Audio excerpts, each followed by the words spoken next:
시편 63편 1절 봉독하겠습니다.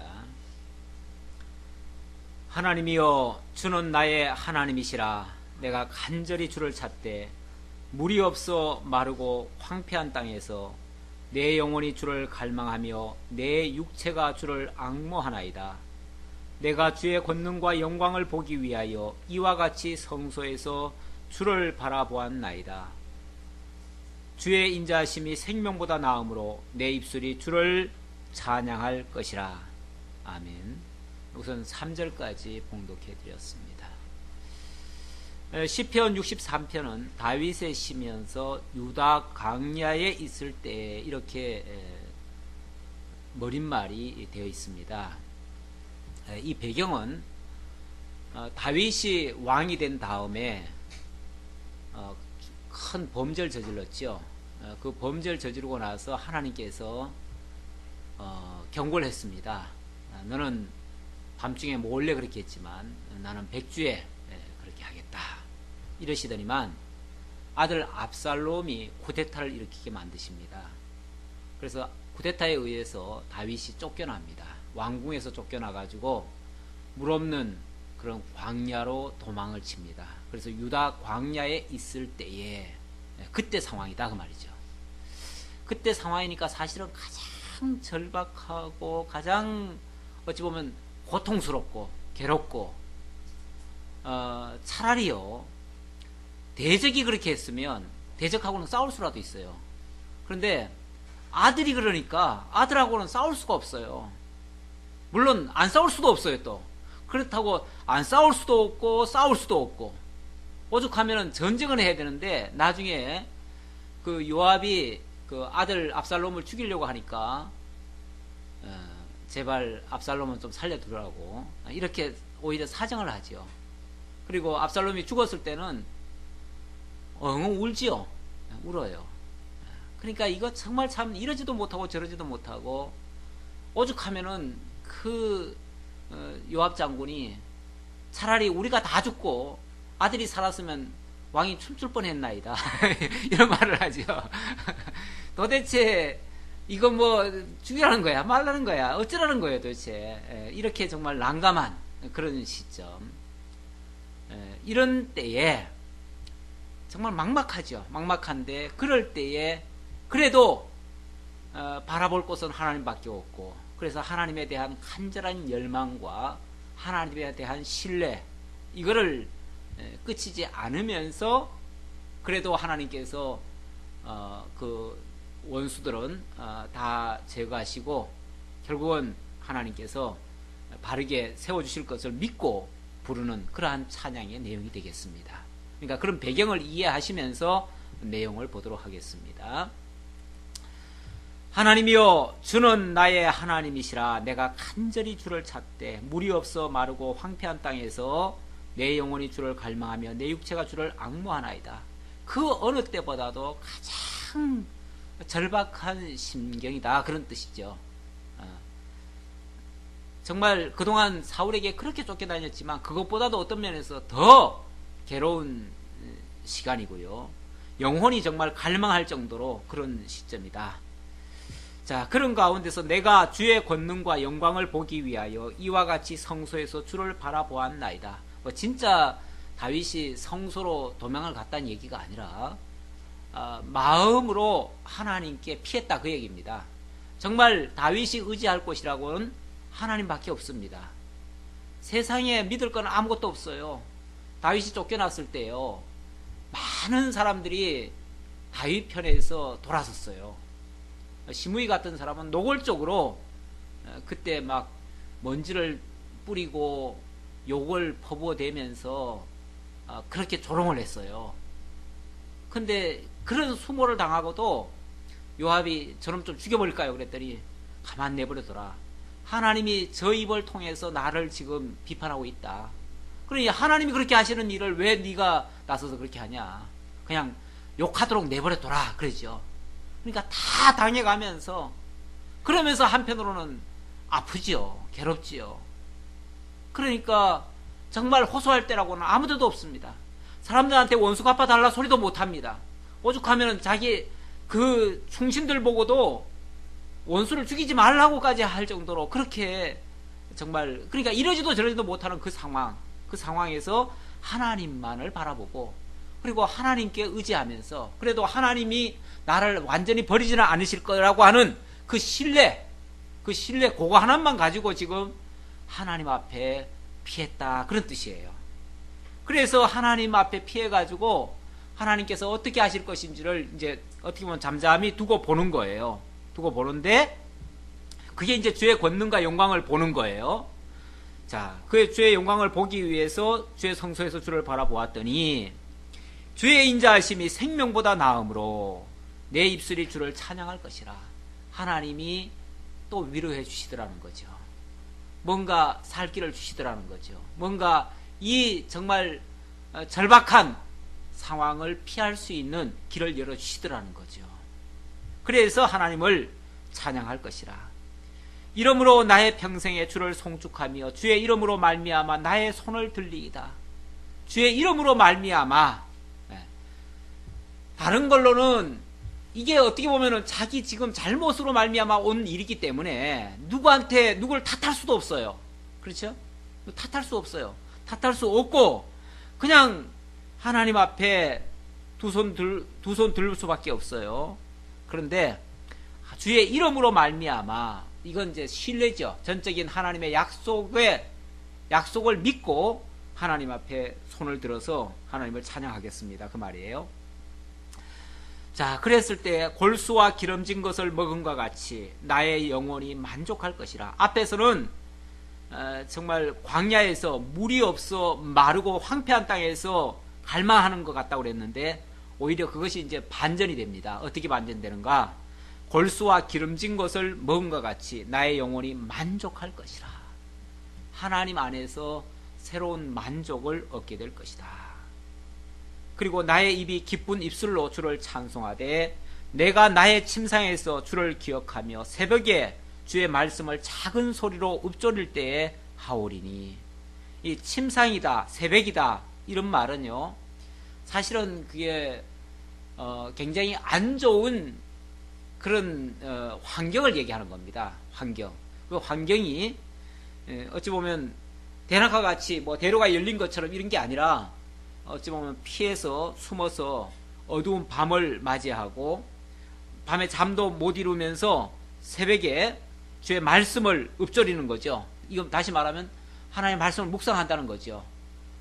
새벽에 잠도 못 이루고 그러면서 하나님의 말씀을 생각할 그때에 주를 기억하며 하나님의 그 인도하심, 하나님의 도우심을 깨닫게 된다 그 말이에요. 그래서 7절 주는 나의 도움이 되셨음이라. 내가 주의 날개 그늘에서 즐겁게 부르리이다. 아무도 도움는 이 없고 아무에게도 호소할 수 없지만 하나님이 나의 도움이 되셔서 내가 주의 날개 안에서 주의 생명싸개 안에서 내가 즐겁게 다시금 하나님을 부르고 찬양할 수 있게 됐다 그 말입니다. 나의 영혼이 주를 가까이 따르니 주의 오른손이 나를 붙드시거니와. 나의 영혼이 주를 가깝게 따른다. 그랬더니 주의 오른손이 나를 붙드시거니와. 오른손은 능력의 손이죠.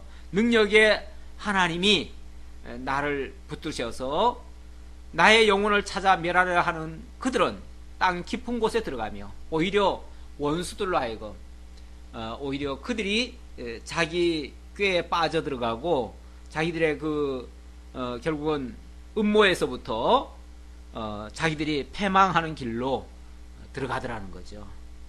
이거는 물론 하나님께서 다윗에게 보여주신 그 악인들의 대적들의 결말을 보여주면서 그걸 가지고 이제 하나님을 찬양하게 만드는 그런 모습입니다. 칼의 세력에 넘겨져 승냥이의 먹이가 되리이다. 그 원수들이 결국은 칼의 세력에 넘어져서 승냥이의 먹잇감이 될 것이다. 결국은 그 압살롬이 요압의 손에 죽게 되고 압살롬은 아주 신이 나가지고 왜냐하면 왕 쫓아냈지요. 자기 하고 싶은 대로 다 했지요. 거기다가 이제 대적들 막 무찌를 일만 남아 있어요. 있는데 그래서 자신만만하게 전쟁터에 자기가 직접 나옵니다. 나와가지고 이제 쉽게 말하면 다윗을 따르는 잔당들을 다 제거하려고 직접 나온 거예요. 나왔는데 하필이면 또 전쟁하려고 하는데 갑자기 이게 머리가 그냥 휙 날리면서 이 머리를 묶어놨잖아요. 근데 그 묶어놓은 머리가 나무의 가지에 걸려요. 그러는 바람에 그냥 자기가 타고 있던 말이 쑥 빠져나가니까 대롱대롱 매달려 버렸죠. 뭐 세상에 이런 일이 어디 있어요? 그러니까 요압이 와가지고 그냥 쳐서 죽여버렸잖아요. 뭐 두 번 찌를 것도 없이 그냥 한 번에 그냥 쳐 죽여버렸죠. 이게 이제 결국 그렇게 된 거예요. 칼의 세력에 넘겨져 승냥이의 먹이가 되리이다. 이거는 이제 다윗이, 그러니까 다윗이 그걸 꼭 갈망하겠던 게 아니고 자기 아들이 그렇게 처참하게 죽을 것을 기대했던 건 아니에요. 하지만 지금 대적의 세력이 이렇게 넘어지고 무너질 것이라고 하는 것을 하나님이 지금 알게 해주신 거예요. 그걸 지금 어떻게 보면 예언적으로 하는 내용이에요. 그렇게 해서 왕은 하나님을 즐거워하리니 주께 맹세한 자마다 자랑할 것이나 거짓말하는 자의 입은 막히리로다. 이렇게 해서 왕은 다시 왕위를 다시 회복하고 하나님으로 말미암아 찬양하게 되고 주께 맹세한 자마다 이제 하나님의 영광을 찬양하게 될 것이지만 반대로 거짓말하는 자, 사실 압살롬이 왕위를 찬탈했죠. 찬탈했고 찬탈하는 과정에서 백성들의 마음을 다 도적질했습니다. 거짓말로 다 속여가지고 백성들을 위하는 척하고 왕이 안고 있던 뭐라고 할까요? 그것들을 다 도적질했지요. 도적질해가지고 결국 거짓말하는 자가 됐죠. 근데 그들의 입은 막히리로다. 그거 거짓말이 다 들통나고 결국은 그들은 패망을 당하게 되죠. 이건 뭐 다윗이 꼭 그렇게 바랬다는 게 아니고 하나님께서 그들의 결말이 그렇게 될 것을 알게 해주시고 다윗으로 하여금 그렇게 노래하게 만들으셨어요. 자, 그 다음 64편입니다. 64편의 내용은 악인의 교활함을 막고 원수에게서 구원하실 것을 강구하는 내용인데요. 하나님이여, 인도자를 따라 부르는 노래라는 말은 그건 이제 찬양대에 거기에 맞춰서 했다 그 말이에요. 찬양대에 맞춰서 부르는 노래다. 하나님이여, 내가 근심하는 소리를 들으시고 원수의 두려움에서 나의 생명을 보존하소서. 이건 이제 기도하는 내용이죠. 주는 악을 꾀한 자들의 음모에서 나를 숨겨주시고 악을 행하는 자들의 소동에서 나를 감추어 주소서. 악인들은요, 비밀한 꾀를 내고 칼처럼 혀를 연마하면서 화살같이 독한 말로 겨누고 그리고 숨어서 쏘는 그런 모습을 보이고 있습니다. 지금 원수들이 어떻게 지금 의인들을 죽이려 하는지 그런 것을 지금 상황을 이렇게 소개하고 있는데요. 주는 악을 꾀하는 자들의 음모에서 나를 숨겨주시고 악을 행하는 자들의 소동에서 나를 감춰주소서. 그들은 칼같이 자기 혀를 연마하며 화살같이 독한 말로 겨누고 숨은 곳에서 온전한 자를 쏘며 갑자기 쏘고 두려워하지 아니하는도다.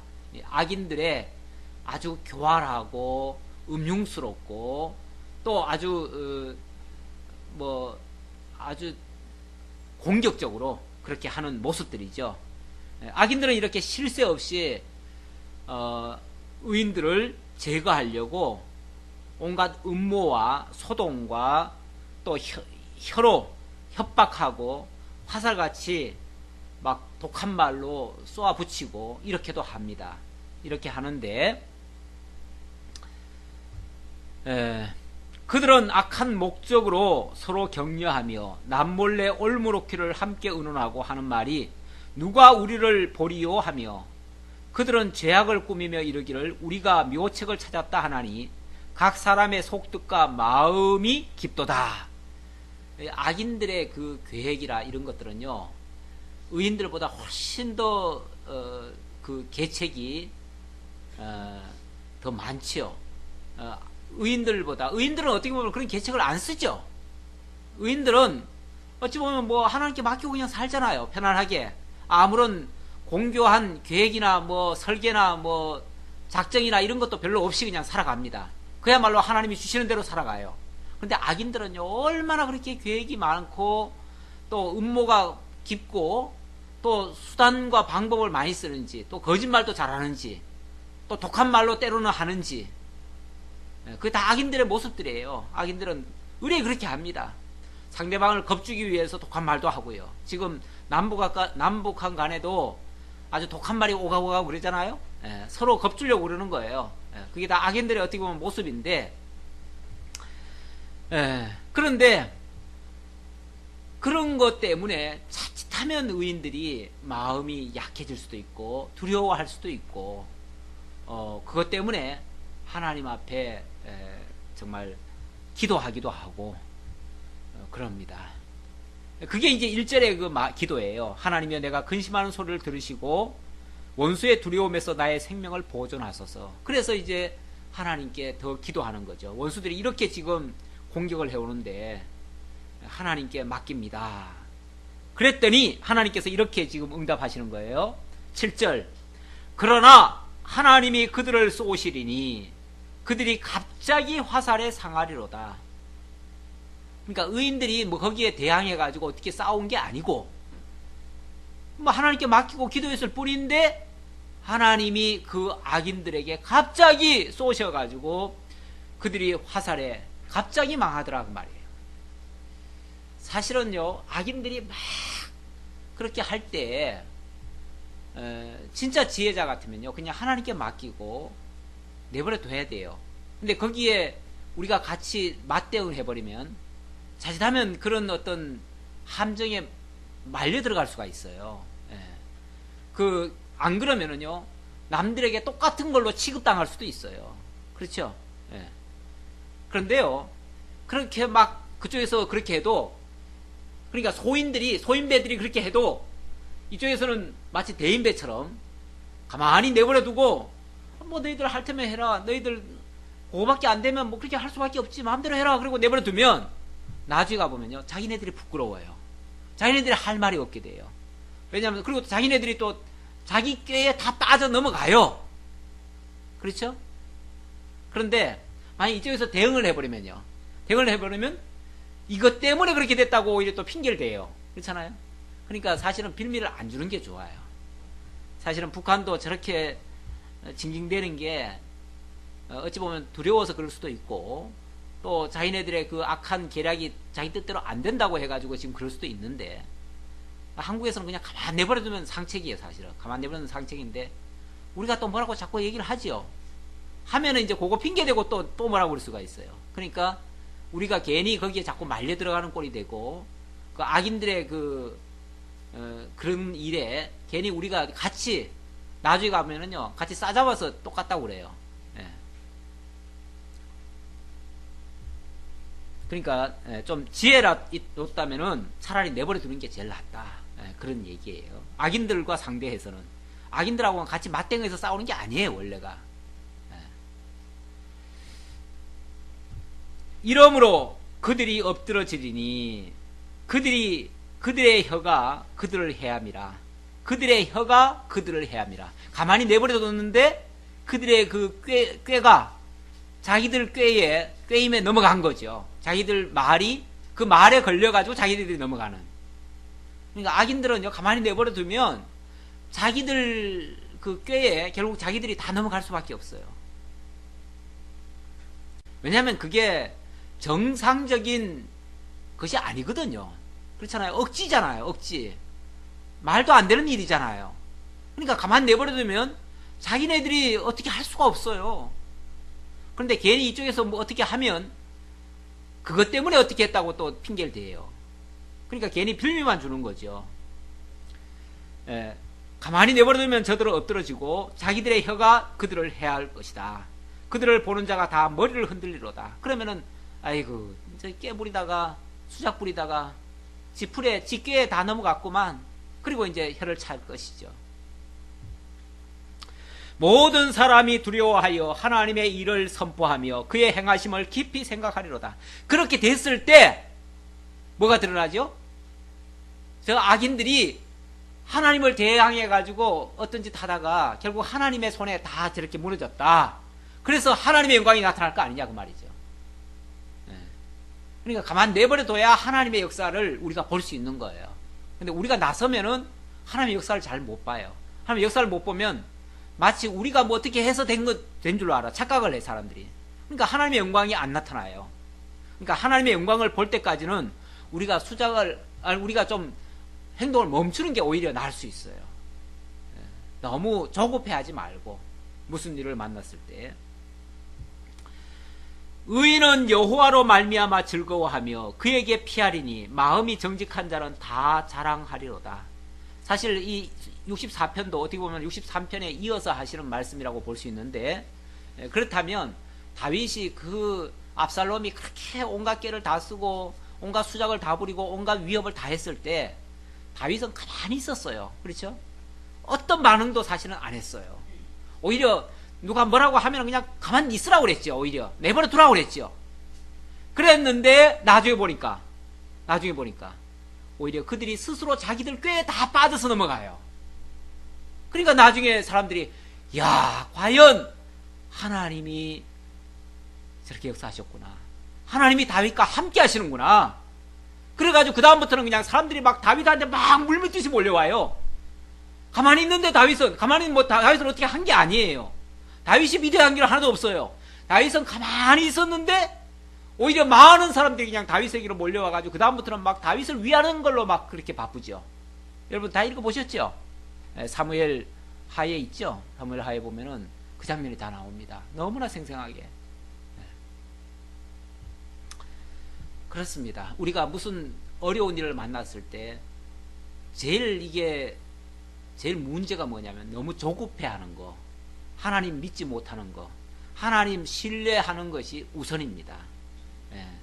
그럴 때는 하나님의 영광을 보기 위해서 하나님이 이 일을 통해서 당신 영광 보이시려고 이러신다라고 생각하고 좀 기다려보는 거죠. 그러면은 틀림없이 하나님의 역사가 있을 것이다 라고 하는 것을 교훈으로 우리들에게 알게 하고 있습니다. 자, 65편으로 넘어갑니다. 65편은 하나님 찬양 서원시입니다. 항상 마지막에는 찬양으로 귀결이 되어지죠. 물론 지금까지도 다 찬양의 내용이지만은 그래도 더 찬양이 더 극대화되는 그런 장면이라고 볼 수 있는데요. 자, 65편 1절로 13절까지. 그러니까 이 찬양 서원시가 65편부터 72편까지인데요. 이게 한 단원이고, 이것이 이제 두 번째 선민나라 창건 후의 내용으로 거의 마무리되어지는 그런 장면입니다. 그러니까 선민나라 창건 후의 마지막 어떻게 보면 결말, 찬양 내용이다 이렇게 이해하시면 되겠고요. 65편 1절로 13절에서는 언약 자손이 베풀어 주시는 하나님의 은혜와 복을 깨닫고 찬송하기를 서원한다 하는 그런 내용이 되겠습니다. 자, 65편 1절 볼까요? 하나님이여 찬송이 시온에서 주를 기다리오며 사람이 서원을 주께 이행하리이다.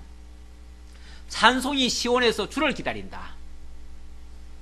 시온 땅에 하나님의 역사가 임해서 시온 땅이 하나님의 역사를 깨닫고 하나님을 막 찬송하기를 원한다 그런 얘기죠.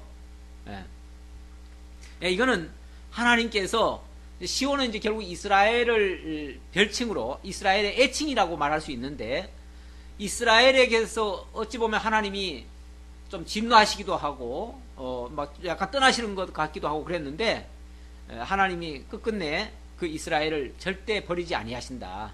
그리고 그 이스라엘을 통해서 하나님이 당신의 영광을 보이신다 그런 뜻이에요. 그러니까 시온에서 주를 기다린다. 찬송이 시적인 표현이지만 하나님께서 이스라엘과 함께 큰 역사를 이루신다는 얘기입니다. 자, 그렇게 되면 사람이 서원을 주께 이행하리이다. 하나님이 시온에서 당신의 영광을 보이시면 그걸 깨달은 언약 자손이 하나님 앞에 찬송하게 되어집니다. 그 말이에요. 기도를 들으시는 주여 모든 육체가 주께 나아오리이다. 기도를 들으시는 주. 우리 하나님은 우리의 사사로운 소원을 듣는다는 얘기가 아니라 당신이 하실 일들을 알려주시죠. 알려주시고 그것을 우리로 하여금 간절히 간구하게 만드신 다음에, 그리고 당신이 그 역사를 이루셔요. 그렇게 했을 때 그 되어진 역사가 하나님이 해 주셨다는 사실을 깨닫게 되는 거죠. 그래서 그 기도를, 그렇게 기도하는 사람은 하나님 분명히 이렇게 해주실 줄 믿습니다 하고 기도를 했으니까 그 일이 이루어졌을 때 하나님 앞에 찬송을 하게 되겠죠. 그게 이제 서원을 이루게 된다. 그렇게 기도를 하나님이 들으시고 그 서원대로 찬송하게끔 하신다, 그 말이죠. 죄악이 나를 이겼사오니 우리의 허물을 주께서 사시리이다. 죄악이 나를 이겼다. 죄악이 나를 이겼다. 이것도 물론 시적인 표현이니까 아름다워 보이지만 사실 죄악이 나를 이겨버리면 뭐가 되죠? 나는 내가 죄인이 되는 거죠. 그렇잖아요. 시적인 표현이니까 아름답지만 사실은 죄악이 나를 이겼다는 말은 내가 죄악에게 졌다는 얘기예요. 죄악에 내가 져가지고 결국은 내가 범죄하고 어찌 보면 하나님께로부터 멀어졌는데, 우리 하나님께서 시온에서 찬송을 받으시려니까 어떻게 하셔요? 죄악을 사하셔야죠. 그렇잖아요. 당신의 백성에게 죄악에 진 백성들이 그냥 행한 대로 갚아버리시면은 찬송 받겠어요? 찬송을 받는 게 아니죠. 그들의 원망을 듣겠죠. 그러니까 하나님은 찬송을 받으시기 위해서 저들의 죄를 사해 주신다, 그런 얘기예요. 65편 4절입니다. 주께서 택하시고 가까이 오게 하사 주의 뜰에 살게 하신 사람은 복이 있나이다. 참 어쩌면 시를 이렇게 아름답게 표현하는지 몰라요. 우리 다윗이 정말 시를 너무너무 아름답게 표현하는데, 주께서 택하시고 가까이 오게 하사 주의 뜰에 살게 하신 사람은 복이 있는 사람이다. 이건 이제 바꿔 말하면 하나님께서 복을 주시기로 작정한 사람은요, 하나님이 택하시고 가까이 오게 하셔서 주의 뜰에 살게 하신다, 이럴 수도 있어요. 그렇죠? 같은 말이죠. 뒤집으면 그렇게 그 말이죠. 우리 하나님께서요, 당신의 택한 백성들을 만세전 그리스도 안에서 선택하시고 또 그 나라와 그 의를 힘있게 하셔서 그래서 때가 되면 불러가지고 구원해 주시는 이런 역사를 해가십니다. 이런 것들을 다윗은 이렇게 지금 표현을 했어요. 그러니 다른 이유 불문하고 다른 거 다 떠나서 그 집에 살게만 해도, 그 나라에 함께 참여만 시켜도 정말 복 있는 백성이 아닐 수가 없죠. 복 있는 백성, 우리가 주의 집 곧 주의 성전의 아름다움으로 만족하리이다. 다른 걸로 이게 없어서 나는 불만스럽습니다, 이게 아니고 오로지 주의 집, 주의 성전의 아름다움만으로도 나는 만족합니다. 하나님이 함께 하시면 아골골짝 빈들에도 복음 들고 나아가리다. 거기가 정말 하나님의 집입니다. 그 야곱이 쫓겨다녔잖아요. 쫓겨다니면서 보호받는 그 장소를 뭐라 그러냐면 여기가 하나님의 집이다. 그래가지고 베델 이름을 그렇게 지었죠. 베델이라는 장소가, 그 베델이라는 장소가 그렇게 뭐 화려하고 아름다운 도시가 아니에요. 그냥 허허벌판이에요. 거기다가 돌베개하고 잤지요. 근데 다만 그곳에 하나님이 함께 하시니까 여기가 하나님의 집입니다, 그랬어요. 그러니까 하나님이 함께 하시는 그 자체가 곧 하나님의 집이 되는 것이고, 그곳이 천국이 되는 것이고, 그것만 있으면 정말 복받은 사람이죠. 그런 의미에서 이해하시면 되겠습니다. 우리 구원의 하나님이시여. 그러니까 이게 지금 다윗이 좋은 환경에서 이 얘기를 하는 게 아니고, 다시 말씀드리지만 다윗은 굉장히 좋지 않은 환경 속에 있으면서도 하나님께서 그렇게 해주실 것을 지금 믿고 하나님이 자기와 동행하고 있다는 것을 알고, 그리고 지금 이렇게 지금 노래하는 거예요. 우리 구원의 하나님이시여, 땅의 모든 끝과 먼 바다에 있는 자가 의지할 주께서 의를 따라 어미하신 일로 우리에게 응답하시리이다. 여기도 보세요. 자, 구원의 하나님이라고 얘기를 했습니다. 자, 구원의 하나님이란 말은 항상 어떨 때 쓰는 말이죠? 지금 구원받지 않으면 죽을 상황에 놓여 있을 때 구원의 하나님이라고 부르짖는 거예요. 그렇죠? 예. 사실은 어려운 환경 속에서 어찌 보면 그냥 버려질 그런 상황 속에서 그래서 땅의 모든 끝과 먼 바다에 있는 자가 이렇게 말하잖아요. 땅의 모든 끝, 바다에 있는 자, 이런 말 자체가 벌써 멀리 있는 상태, 정말 하나님의 은혜의 소나기에서는 멀리 벗어난 상태, 이런 걸 얘기하죠. 그렇죠? 그런 데서도 구원의 하나님을 찾는 거예요. 그런 가운데서도 하나님은 나를 구원해 주실 거라고 하는 그 믿음 가지고 지금 하나님을 찾는데 그래도 의지할 자는 주밖에 없다 그러고 의를 따라 어미하신 일로 우리에게 응답하시리다. 의를 따라. 그 의는 뭐 내 의겠어요? 내가 잘났으면 그곳까지 왜 왔겠어요? 그렇죠? 예. 그렇게 잘나고 의로우면 뭐 때문에 그 먼 땅 끝까지 가고 먼 바다까지 가겠어요? 그렇죠? 예. 비록 어찌 보면 아까 얘기한 것처럼 자기는 죄악에 져서 어떤 상태가 됐어요? 아까 그랬죠? 뭐라고 그랬나요? 죄악이 나를 이겨서. 그러니까 죄악에 진 거죠. 죄악에 져가지고 죄인 된 상태 아닙니까? 죄악에 졌으면 죄인 된 상태죠. 죄인 된 상태에서 하나님이 나를 지금 불러주시고 큰 먼 거리에서도 구원의 하나님이 나에게 찾아오시고 그래서 나는 그런 가운데서도 하나님을 의지한다 그 말입니다. 예. 자, 그러니까 여기 의를 따라 하는 말은 하나님의 의입니다. 하나님 당신 의를 드러내시고 당신 영광을 위해서 그렇게 하실 줄을 믿습니다. 그 말이에요. 주는 주의 힘으로 산을 세우시며 권능으로 띠를 띠시며 바다의 설렘과 물결의 흔들림과 만민의 소요까지 진정하시나이다.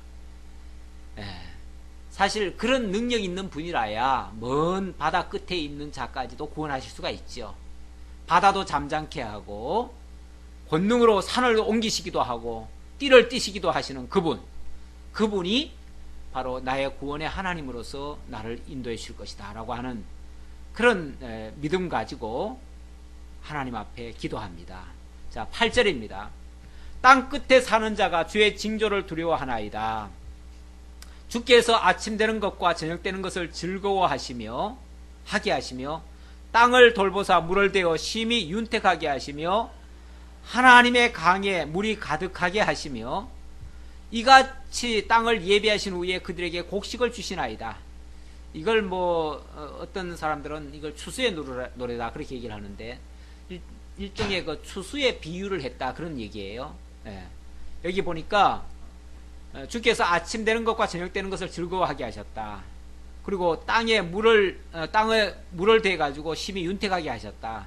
그리고 강에 물을 가득하게 하셨다. 그리고 곡식을 주셨다. 이건 이제 결국은 농사를 잘 짓게 해가지고 수확을 거두는 것처럼 그렇게 역사를 하셨다 그 말이죠. 주께서 밭고랑에 물을 넉넉히 대사 그 이랑을 평평하게 하시며 또 담비로 부드럽게 하시고 그 싹에 복을 주시나이다. 주의 은택으로 한 해를 관시우시니 주의 길에는 기름방울이 떨어지며 들의 초장에도 떨어지니 작은 산들이 기쁨으로 띠를 띄었나이다.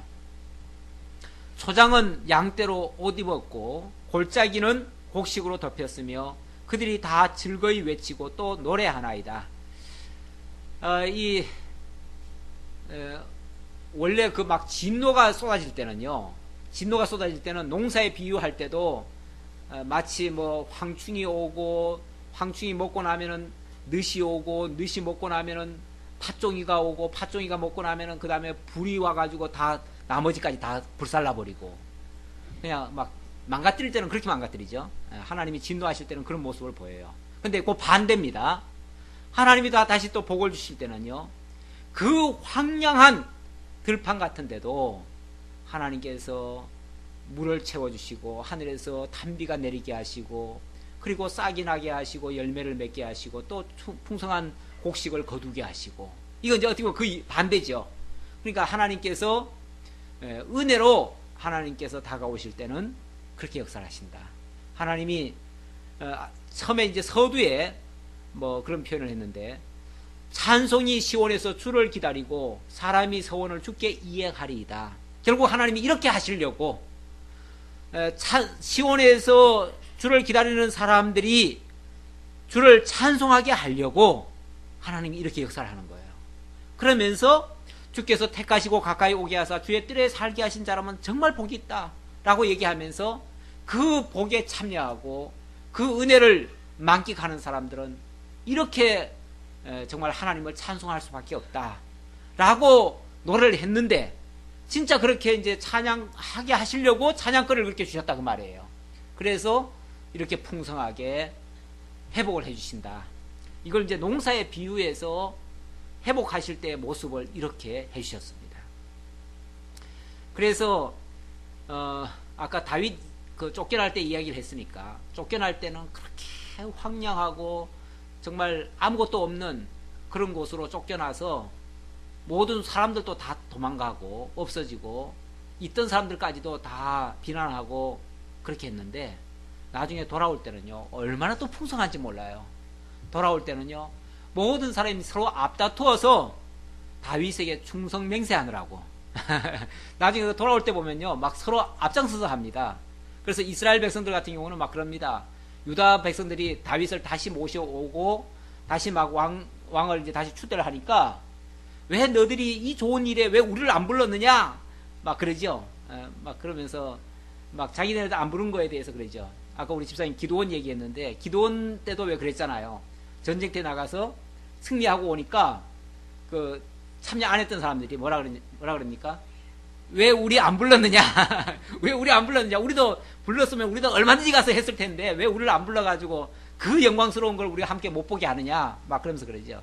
그랬더니 또 달래느라고, 당신들 끝물에 와서도 너무너무 잘했다고 이게 또 칭찬해 주죠. 네, 그런데 이게 사람들이요 그래요. 원래 우리가 어려울 때는요 사람들 다 도망가죠.